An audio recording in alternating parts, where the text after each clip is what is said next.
السلام علیکم ناظرین، میں محمد اسلم حسین سیاست کی عالمی خبروں میں آپ سب کا استقبال کرتا ہوں۔ پیش ہے دنیا بھر سے آج کی کچھ اہم خبریں۔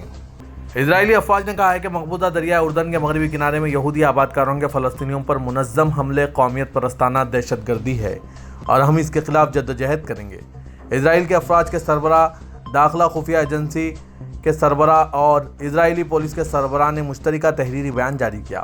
بیان میں مقبوضہ دریائے اردن کے مغربی کنارے میں یہودی آباد کاروں کی طرف سے کیے گئے اور بیسیوں گاڑیوں اور مکانات کے خاکستر ہونے کا سبب بننے والے منظم حملوں کو قومیت پرستانہ دہشت گردی قرار دیا ہے، جبکہ ان کی جانب سے ہزاروں فلسطینیوں پر حملے اور انہیں بے گھر کرنے کے واقعات کو وہ قوم پرستانہ کہتے ہیں۔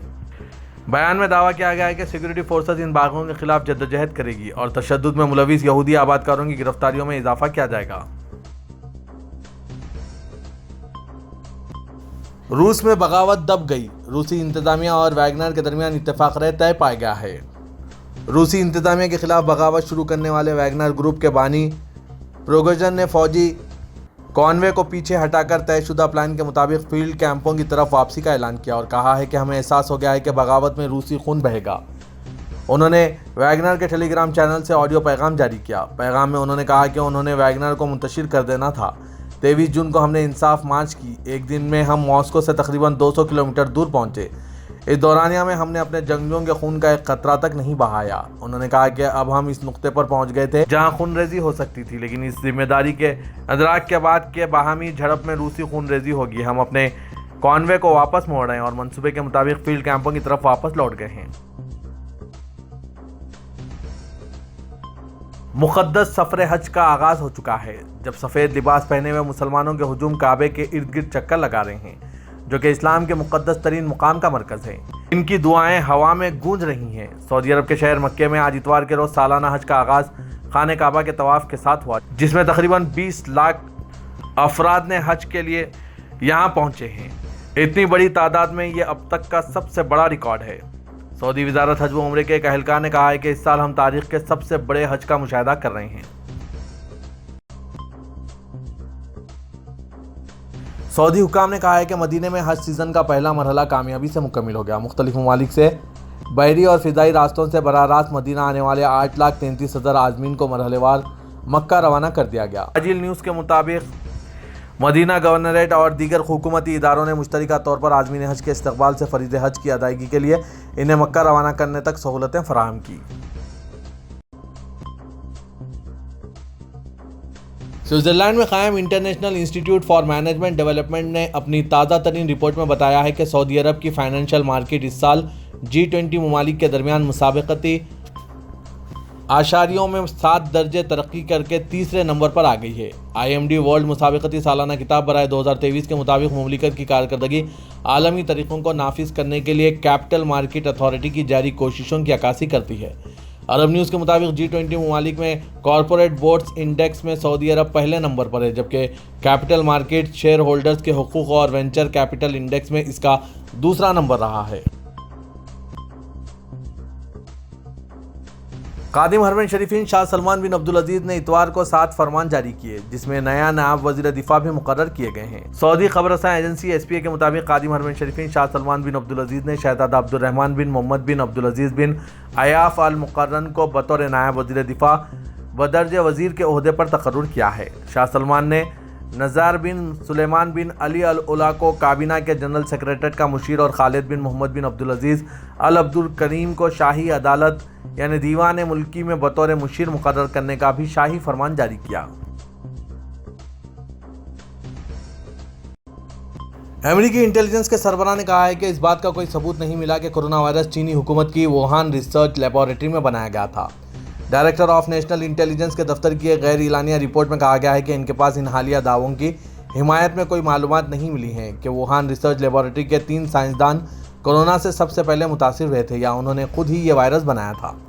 US انٹیلیجنس کمیونٹی کے مختلف رکن ایجنسیوں کی جانب سے جمع کردہ انٹیلیجنس رپورٹ پر روشنی ڈالتے ہوئے ODNI کی رپورٹ میں کہا گیا ہے کہ ووہان لیب کے کچھ سائنسدانوں نے کورونا کی طرح کہ کورونا وائرس کی جینیاتی انجینئرنگ کی تھی، لیکن امریکہ کے پاس ایسی کوئی معلومات نہیں ہے جس سے یہ ظاہر ہو کہ انہوں نے مخصوص کورونا وائرس پر ایسا کوئی کام کیا تھا جس کا گہرا تعلق وبا کے پھیلاؤ سے ہے۔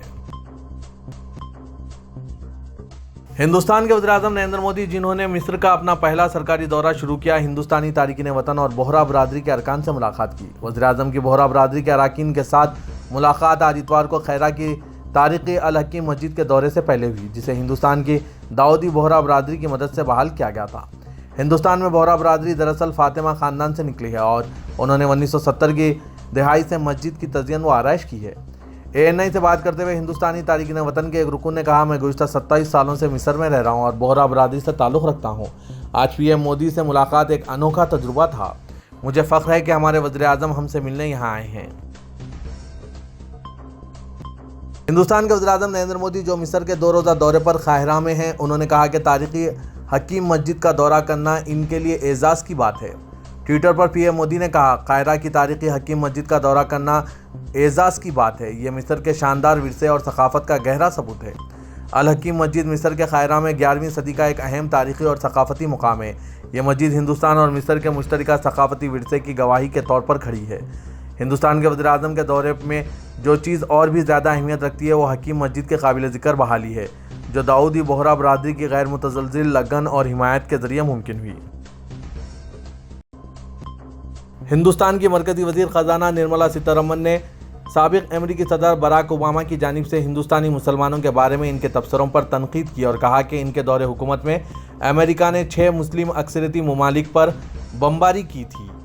دہلی میں ایک پریس کانفرنس سے خطاب کرتے ہوئے نرملا سیتارمن نے کہا کہ یہ حیران کن بات تھی کہ جب وزیر اعظم امریکہ کے دورہ کر رہے تھے اور لوگوں کو ہندوستان کے بارے میں بتا رہے تھے تو ایک سابق امریکی صدر براک اوباما ہندوستانی مسلمانوں کے بارے میں بیان دے رہے تھے۔ وہ احتیاط کے ساتھ بات کرتے ہیں۔ ہم امریکہ کے ساتھ اچھے دوستی چاہتے ہیں، لیکن وہ ہندوستان کی مذہبی رواداری پر تبصرہ کرتے ہیں۔ شاید اوباما کی وجہ سے 6 مسلم اکثریتی ممالک پر بمباری ہوئی تھی اور 26,000 سے زائد بم گرائے گئے تھے۔ اب انہیں ان مسلم ممالک کے مسلمانوں پر رحم نہیں آیا، اب ہندوستان کے مسلمانوں کے بارے میں بات کر رہے ہیں۔ پاکستان کی قومی اسمبلی نے الیکشن ایکٹ ترمیمی بل 2023 منظور کر لیا ہے، جس کے بعد نواز شریف اور جہانگیر ترین کی نااہلی ختم ہونے کی راہ ہموار ہو گئی ہے۔ یہ بل سینیٹ سے پہلے ہی منظور ہو چکا ہے اور صدر مملکت عارف علوی کی ملک میں عدم موجودگی کے دوران قائم مقام چیئرمین سینیٹ صادق سنجرائی بل پر دستخط کریں گے، جس کے بعد یہ قانون نافذ العمل ہوگا۔ قومی اسمبلی میں آج اتوار کو ترمیم شدہ فائنانس بل کے ساتھ الیکشن ایکٹ ترمیمی بل 2023 بھی پیش کیا گیا، جو کثرت رائے سے منظور کر لیا گیا۔ منظور کیے گئے بل کے مطابق جس جرم کی سزا کی مدت کا تعین نہیں وہاں نااہلی 5 سال سے زیادہ نہیں ہو سکتی ہے۔ اسرائیل کے وزیراعظم بنجامن نیتن یاہو اور ترکی کے صدر رجب طیب اردوغان جولائی میں انقرہ میں ملاقات کرنے کا ارادہ کر رہے ہیں۔ گزشتہ روز ایک رپورٹ کے مطابق دونوں ممالک کے درمیان تعلقات بحالی کی طرف بڑھ رہے ہیں۔ بلومبرگ کی ایک رپورٹ کے مطابق اس معاملے سے واقف لوگوں کا حوالہ دیتے ہوئے کہا کہ دونوں کے درمیان بات چیت ممکنہ طور پر غزہ کے ایک فیلڈ سے ترکی کے راستے یورپ کی قدرتی گیس برآمد کرنے کے گرد گھوم سکتی ہے۔ ذرائع کے مطابق روس کے یوکرین پر حملے کی وجہ سے سپلائی چین میں تعطل نے دونوں ممالک کو تعلقات میں ایک دہائی کی خرابی کے بعد مزید فروغ دینے پر مجبور کر دیا ہے۔ نیتن یاہو نے اس ہفتے کہا تھا کہ اسرائیل ایک دہائی سے غلط آغاز کے بعد فلسطینی اتھارٹی کے گرتی ہوئی معیشت کو فروغ دینے کے لیے گیس فیلڈ کی ترقی کے لیے کام کرے گا۔ ترکی اسرائیل سے یورپ تک گیس پہنچانے کے لیے پائپ لائن تعمیر کرنے کا خواہاں ہے، لیکن بعض ماہرین کے مطابق انقرہ کے ساتھ توانائی کے تعاون میں اسرائیل کی دلچسپی بہت کم ہے۔